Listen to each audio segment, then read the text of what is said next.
बिस्मिल्लाहिर्रहमानिर्रहीम। नाज़रीन अस्सलाम वालेकुम। मैं हूं आपका मेज़बान साबिर शाकिर। वफाकी दारुल हुकूमत इस्लामाबाद से कुछ ताज़ा तरीन और अहम मालूमात आपके साथ शेयर करते हैं। पाकिस्तान के हालात वाक़यात, सियासी सूरत हाल बहुत ही दिलचस्प, बहुत ही अहम। इस जाली निज़ाम को और मैंडेट चोरी के निज़ाम को, इलेक्शन चोरी के निज़ाम को, नाजायज़ हुक्मरानों के इक़्तिदार को बचाने के लिए बहुत कोशिश की जा रही है। अवामी सतह पर मुस्तरद हो चुका है यह निज़ाम, अमली तौर पर मुस्तरद हो चुका है। ना ये आइन, ना ये कानून, ना ये जमहूरियत, ना ही इंटरनेशनल नॉर्म्स, ना ही अखलाकियात की बुनियाद पर यह निज़ाम कायम किया गया है, बल्कि एक डिक्टेटरशिप है, एक फाशिस्ट अप्रोच है। उसके तहत यह निज़ाम चलाने की कोशिश की जा रही है और आलमी बरादरी भी इसको कबूल करने के लिए तैयार नहीं है। और जितनी भी बुराइयां हैं, हो सकती हैं, वो तमाम की तमाम बुराइयां इस जाली निज़ाम में और इस नाजायज़ हुक्मरानी में मौजूद हैं। लेकिन इसके बावजूद नाजायज़ हुक्मरान बज़िद हैं कि नहीं जनाब, उनको तस्लीम किया जाए, उनके इक़्तिदार को तस्लीम किया जाए और ये जाली निज़ाम जारी और सारी रहना चाहिए। तो मुख्तलिफ सिमतों से कोई ना कोई मज़ाहमत होती रहती है, कोई ना कोई जवाब आता रहता है। आइनी कुव्वतें, कानूनी कुव्वतें, जमहूरी कुव्वतें आवाज़ बुलंद करती हैं। उन आवाज़ों को दबाने के लिए फिर एक गैर आइनी इक़दाम किया जाता है, गैर कानूनी, फिर जबर किया जाता है, फिर ताकत का इस्तेमाल किया जाता है, फिर रियासती दहशतगर्दी आती है। सब कुछ हो रहा है, लेकिन फिर भी मज़ाहमत हो रही है। सुप्रीम कोर्ट में कल 3 अदालतें आज लगेंगी, पूरी 3 अदालतें लगी और एक दूसरे के मद्दे मुकाबिल। और इस सिर्फ एक अदालत ऐसी थी जो कि इस जाली निज़ाम को एक्सपोज कर रही थी, जबकि बाकी 2 अदालतें जो थीं वो बज़िद थीं। उनके मेजॉरिटी बज़िद थी कि नहीं जनाब, इसको हमने बचाना है, इस जाली निज़ाम को बचाना है, क्योंकि इस जाली निज़ाम के चले जाने में ही हमारा ज़ाती फ़ायदा है।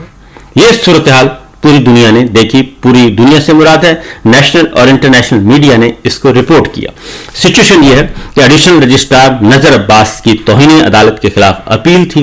वो 6 रुकनी लार्जर बेंच सुन रहा था, जबकि उससे पहले जस्टिस मंसूर अली शाह साहब, जस्टिस अकील अब्बासी साहब एक फैसला दे चुके और वो अपील, वो तौहीन अदालत का नोटिस जो है वो डिस्चार्ज कर चुके थे, वो वापस ले चुके थे और नजर अब्बास साहब को इंसाफ मिल चुका था।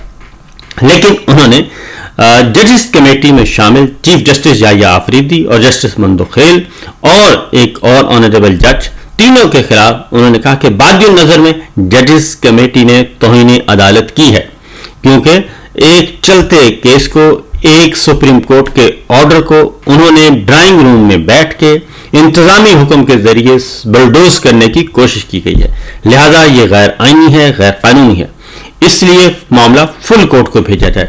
अब फुल कोर्ट बैठेगी तो इनका क्या बनेगा, क्योंकि जिनके खिलाफ तौहीन अदालत का नोटिस है वो जज उसमें नहीं बैठ सकेंगे, क्योंकि वो तो मुल्जिम है, वो तो मुल्जिम गर्दान दिए गए। वो फुल कोर्ट बनेगी तो ये माइनस हो जाएंगे जिन जजेस पर इल्जाम है कि उन्होंने सुप्रीम कोर्ट के फैसले को ड्राइंग रूम में बैठकर सबोटाज किया और हुकूमत को फायदा पहुंचाने की कोशिश की गैर आईनी, गैर कानूनी तौर पर, और बेंच फिक्सिंग के मुर्तकब हुए। तो ये इल्जाम है। तो उसके बाद 6 रुकनी लार्जर बेंच ऑलरेडी बना दिया गया था इस सारी सूरत हाल को रोकने के लिए, इसको ब्रेक लगाने के लिए बना दिया गया था। लेकिन जस्टिस मंसूर अली शाह साहब और जस्टिस अकील अब्बासी साहब ने बहुत ही मुनासिब हुक्म जारी किया। वो जातियात पे नहीं गए, उन्होंने रेस्ट्रेन का मुजाहरा किया और सिर्फ उतना ही हुक्म पास किया जो कि मुनासिब था, उससे आगे नहीं गए और मामला वापस भेज दिया चीफ जस्टिस ऑफ पाकिस्तान को कि वो इसको देखें और फुल कोर्ट बनाएं, ताकि सुप्रीम कोर्ट के तमाम ऑनरेबल जजेस इस इशू को सॉल्व करें। क्योंकि गैर आईनी तरमीम के नतीजे में सुप्रीम कोर्ट के अंदर एक सुप्रीम कोर्ट बना दी गई है, बेंचों के अंदर एक बेंच बना दिया गया है। एक आईनी सुप्रीम कोर्ट कहलाती है, एक गैर आईनी सुप्रीम कोर्ट कहलाती है, और अजीबो गरीब किस्म का एक पूरे का पूरा पाकिस्तान के इदारा जाती जो स्ट्रक्चर है उसको तबाह बर्बाद किया जा रहा है और बाकायदा तौर पर किया जा रहा है। गैर आईनी तरमीम के बारे में आपको पता है कि पहली बात फॉर्म 47 के जाली हुक्मरान, जाली पार्लियामेंट, फिर वो जाली पार्लियामेंट जो है वो एक गैर आईनी तरमीम कर रही है। उस गैर आईनी तरमीम के लिए भी सेनेटर्स को, अरकान असम्बली को अगवा किया गया, उनका कारोबार तबाह किया गया, घरों को बर्बाद किया गया और उनसे रात की तारीकी में जबरदस्ती वोट लिया गया। वो भी हमारे सामने है। सरदार अख्तर मेंगल साहब موجود ہیں, باقی PTI کے لوگ موجود ہیں, اور ان کو جس طریقے سے اغوا کیا گیا, یہ ساری چیزیں ہیں. ایسی غیر آئینی ترمیم کے نتیجے میں یہ جعلی نظام اور یہ ایک آئینی غیر آئینی بینچ کی تقسیم, ججز کو تقسیم کرنا, بینچ فکسنگ کرنا اور حکومت کو سپریم کورٹ کے اندر لا کے بٹھا دینا, یہ سب کچھ ہو رہا ہے. تو بہرحال جب معاملہ آیا جی لارجر بینچ کے سامنے, تو جسٹس اظہر اللہ صاحب نے اور جسٹس شاہد وحید صاحب نے کہا کہ چونکہ یہ معاملہ ختم ہو چکا ہے اور نذر عباس اپیل واپس لینا چاہتے ہیں, ان کو انصاف مل چکا ہے, لہذا اس پہ مزید بحث نہ کی جائے اور اس کو ڈسپوز آف کر دیا جائے. لیکن جسٹس جمال خان مندوخیل نے کہا کہ نہیں, اپیل تو ہم نمٹائیں گے لیکن ہم وجوہات بھی لکھیں گے. جسٹس جمال خان نے 2 رکنی بینچ کے فیصلے پر ناراضگی کا اظہار کیا, اور جسٹس منظور شاہ صاحب اور جسٹس عقیل عباسی صاحب کے, اور انہوں نے کہا کہ جس انداز میں توہین عدالت کا ہمیں مرتکب قرار دیا گیا ہے, اب میں کمیٹی کے اجلاس میں نہیں جاؤں گا. اور ایڈیشنل رجسٹرار نذر عباس کی توہین عدالت کی درخواست تھی, اور انہوں نے کہا کہ جی ان کے وکیل نے کہا کہ میں واپس لینا چاہتا ہوں اپیل, میں مزید اس کو آرگو نہیں کرنا چاہتا کیونکہ ہمیں انصاف مل چکا ہے. لیکن جسٹس جمال خان نے کہا کہ آپ اپنا دعویٰ واپس لے سکتے ہیں, درخواست اب ہمارے سامنے ہے, اس کو ہم نہیں جانے دیں گے. کیونکہ آگے جا کے میں بتاتا ہوں یہ کرنا کیا چاہتے تھے. جسٹس اطہر ملا نے کہا کہ آپ اپنی اپیل کیوں واپس لینا چاہتے ہیں. وکیل نے کہا کہ توہین عدالت کا نوٹس واپس لے لیا گیا ہے. جسٹس جمال مندوخیل نے کہا کہ ایسا تھا تو پہلے آپ بتا دیتے. تو جسٹس اطہر اللہ نے کہا کہ توہین عدالت کاروائی ختم ہونے کا آرڈر آ چکا ہے. تو نذر عباس کے وکیل نے کہا کہ جی آرڈر آ چکا ہے, اور عدالت میں جسٹس منظور کا فیصلہ پھر پڑھ کر سنا دیا گیا, کیونکہ چند 2 گھنٹے پہلے جو وہ فیصلہ آیا تھا, صبح 9:30 بجے فیصلہ آیا, یہ 1 بجے بینچ نے بیٹھنا تھا جی. اور وکیل نے کہا کہ دونوں کمیٹیوں کے خلاف توہین عدالت معاملے پر فل کورٹ کے لیے معاملہ چیف جسٹس کو بھجوایا ہے, یعنی ججز کمیٹیوں کے خلاف توہین عدالت کی کاروائی. اس پہ جسٹس جمال خان مندوخیل اور جسٹس محمد علی مظہر جو ہیں وہ کافی ذرا ناراض ہوئے, اور جسٹس جمال خان نے کہا کہ یہ کن 2 کمیٹیوں کی بات ہو رہی ہے. وکیل نے بتایا کہ ایک ریگولر بینچ کی پریکٹس اینڈ پروسیجر کمیٹی ہے, دوسری آئینی بینچز کی, کیونکہ justice Jamal Khan Mandokhail I think اس میں موجود ہیں اور اس کمیٹی کا حصہ ہیں. جسٹس جمال خان نے کہا کہ میں تو چیف جسٹس بھی, اس میں تو چیف جسٹس بھی شامل ہیں, کیا ایک توہین عدالت کے ملزم کو فل کورٹ بنانے کے لیے معاملہ بھیجا گیا ہے. جسٹس محمد علی مظہر نے استفسار کیا کہ کیا فل کورٹ میں توہین عدالت کے ملزمان بھی بیٹھیں گے, یعنی کہ جن پہ الزام ہے. ظاہر ہے میں نے آپ کو بتایا ہے کہ وہ تو مائنس ہو جائیں گے کیونکہ وہ تو ملزم ہیں, اور انہوں نے ہی تو سپریم کورٹ کے فیصلے کو سبوٹاج کیا اور بینچ فکسنگ کی, یہ الزام ہے. جسٹس منصور علی شاہ صاحب اور جسٹس عقیل عباسی صاحب کا فیصلہ سپریم کورٹ کا فیصلہ ہے. جسٹس اطہر اللہ نے کہا کہ عدالت نے فیصلے کے ذریعے اپنا مائنڈ ظاہر کر دیا, تو اسی وقت توہین عدالت کی کارروائی شروع کیوں نہ کی. جسٹس مندوخیل نے ساتھی جج کی رائے سے اتفاق کرتے ہوئے کہا کہ ہاں بلا لیتے, ہم پیش ہو جاتے, اٹارنی جنرل کو بلائیں, کہاں ہیں وہ. تو یہ بھی ہوا. جسٹس جمال مندوخیل نے مزید کہا کہ مرکزی کیس آئینی بینچ کے سامنے سماعت کے لیے کل مقرر ہے. جسٹس محمد علی مظہر نے کہا کہ توہین عدالت کے قانون میں پورا طریقہ کار بیان کیا گیا ہے, دونوں کمیٹیوں کو توہین کرنے کے طور پر ہولڈ کیا گیا, اور طریقہ کار تو یہ ہوتا ہے کہ پہلے نوٹس دیا جاتا ہے, اور ساری دنیا کے لیے آرٹیکل 10A کے تحت شفاف ٹرائل کا حق ہے. کیا ججز کے لیے آرٹیکل 10A دستیاب نہیں؟ اور جب فل کورٹ بنے گا تو کیا مبینہ توہین کرنے والے 4 ججز بھی شامل ہوں گے؟ ہمیں نوٹس دے دیتے, ہم 4 ججز ان کی عدالت میں پیش ہو جاتے. اب یہاں پہ ایک اور بات بتا دوں کہ جسٹس مندوخیل جو ہیں وہ بھی اس کی زد میں آئے ہوئے ہیں. جسٹس محمد علی مظہر اور جسٹس حسن ناظر رضوی جو ہیں یہ آپس میں قریبی عزیز ہیں, غالباً سمدھی ہیں, رشتہ دار ہیں, تو لہذا یہ 3 آنریبل ججز تو وہاں پہ ایک رائے پہ آ گئے ہیں.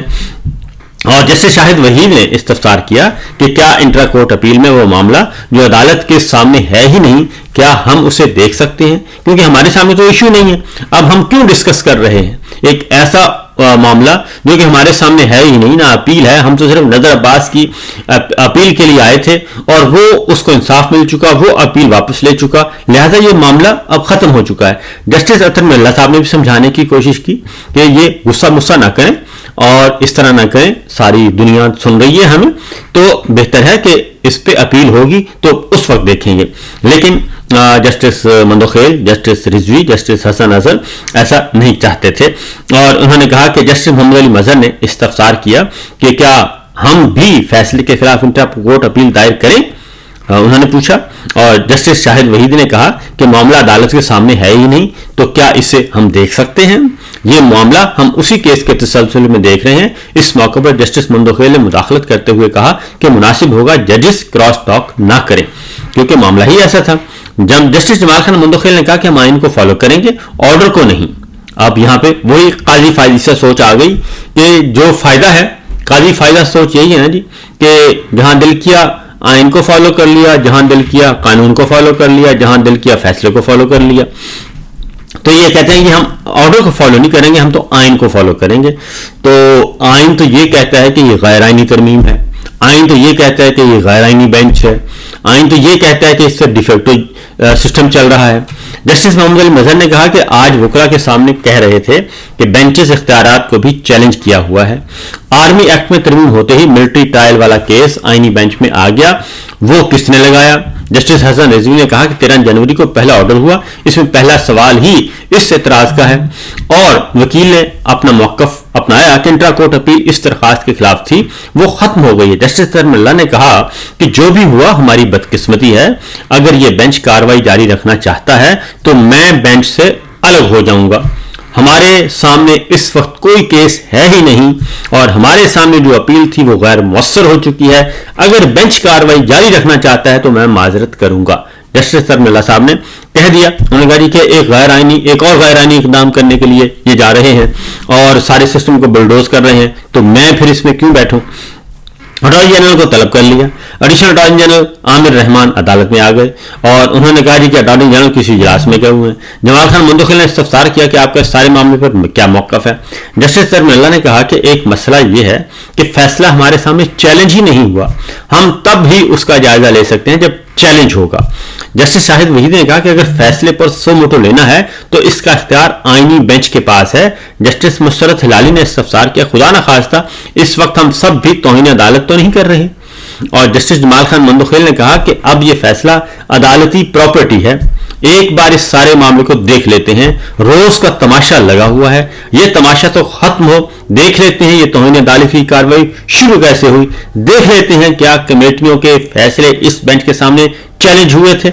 जस्टिस जमाल खान ने कहा कि हमारा मफादात का मामला है, इसलिए हम ना बैठे, आज ये मफादात वाले मामले पर मुझे बोल लेने दें। आईनी बेंच में शामिल करके हमें कौन सी मराद दी गई, ये कौन सा मफाद है जिसकी बात की जा रही है, क्या कोई प्लाट शलाट दिए गए हैं, हम दो बेंचेस रोजाना चला रहे हैं, ये मफादात क्या है। तो जस्टिस जमाल खान ने कहा कि अगर आईनी बेंच में बैठना हमारा मफाद है तो फिर जो नहीं शामिल वो मुतासरीन में आएंगे, मफादात वाले और मुतासरीन दोनों ये केस फिर नहीं सुन सकते। ऐसी सूरत में फिर किसी हमसाया मुल्क के जज दिलाना पड़ेंगे या फिर आलमी अदालत इंसाफ को केस भेजना पड़ेगा। जस्टिस जमाल खान ने कहा कि कोई वकील मुझे बता दे कि हमें आईनी बेंच में बैठकर क्या मफाद मिल रहा है। हमारा वाहिद मफाद आइन का तहफ़्फ़ुज़ करना है। क्या हम खुद शौक से आईनी बेंच में बैठे हैं? हमें बताया जाए क्या मफादात हासिल किए हैं, आखिर पता तो चले मफादात हैं क्या, ऐसा ना हो कोई और मेरे नाम पर मफाद ले रहा हो। जस्टिस जमाल खान मंदोखेल ने कहा कि तौहीन अदालत के नोटिस का सिलसिला रुके, इसलिए चाहते हैं ऐसे हुक्म जारी ना हो, आने वाले साथी जजेस को तौहीन अदालत से बचाना चाहते हैं। तो मामला यह है, ये गुस्सा क्यों था? ये गुस्सा इसलिए था कि एक गलत काम किया गया और उस गलत काम में आला कौर के तौर पे इस्तेमाल हुए। अगर वो गलत काम ना किया जाता, बेंच फिक्सिंग ना की जाती और एक अदालती हुक्म को इंतजामी हुक्म के जरिए सेट असाइड ना किया जाता चोर दरवाजे से, तो ये कभी ना होता। इसलिए ये गुस्सा भी इसीलिए आ रहा है। तो अगर आइन का तहफ़्फ़ुज़ है तो ये जो गैर आइनी तरमीम आई है, जो सुप्रीम कोर्ट अदलिया के पूरे आइनी निज़ाम को उसने तहस नहस कर दिया, डिसमेंटल कर दिया है, तो जस्टिस मंदोखेल साहब काबिल एहतराम उस पर स्टैंड लेना चाहिए। इतना गुस्सा वहां इनको दिखाना चाहिए था जो यहां दिखा रहे हैं जब तौहीन अदालत का नोटिस आया है। تو جسٹس مسرت ہلالی نے کہا کہ جسٹس اطہر اللہ تیسری مرتبہ یہ بات کہہ رہے ہیں. جسٹس مندوخیل نے کہا کہ ہم صرف اٹارنی جنرل کو سننا چاہتے ہیں. جسٹس اطہر اللہ نے کہا کہ آج ایک سینئر سیاستدان کا بیان چھپا ہے کہ ملک میں جمہوریت نہیں ہے, ملک کو آئین کے مطابق نہیں چلایا جا رہا. بدقسمت یہ ہے کہ تاریخ سے سبق نہ ججز نے سیکھا, نہ سیاستدان, اور نہ ہی قوم نے. 6 ججز کا عدلیہ میں مداخلت کا خط آیا تو سب نے نظریں پھیر لیں, اسلام آباد ہائی کورٹ کے آنریبل ججز نے کہا. تو جسٹس مسرت ہلالی نے کہا کہ اطہر اللہ صاحب 3 دفعہ کہہ چکے ہیں, آپ ان کی بات سنیں. موجودہ بینچ کے سامنے اطہر اللہ صاحب نے کہا کہ موجودہ بینچ کے سامنے کوئی کیس ہے ہی نہیں, تو اٹارنی جنرل کو کس نقطے پر سننا ہے. جسٹس جمال خان مندوخیل نے کہا کہ جس علاقے سے تعلق رکھتا ہوں وہاں روایات کا بہت خیال رکھا جاتا ہے. بدقسمتی سے اس مرتبہ روایات کا بھی خیال نہیں رکھا گیا. تو بھائی روایات کا خیال کہاں رکھا گیا؟ روایات کا خیال رکھا جاتا تو آئین کو نہ توڑا جاتا, 26ویں غیر آئینی ترمیم کو بندے اغوا کر کے منظور نہ کروایا جاتا, اور یہ جعلی نظام جب قائم ہو رہا تھا اور چوری کے جعلی فارم 47 تقسیم ہو رہے تھے, اس وقت سپریم کورٹ کو جناب جسٹس مندوخیل صاحب کو اور باقی سب کو کھڑے ہونا چاہیے تھا, لیکن وہ کھڑے نہیں ہوئے.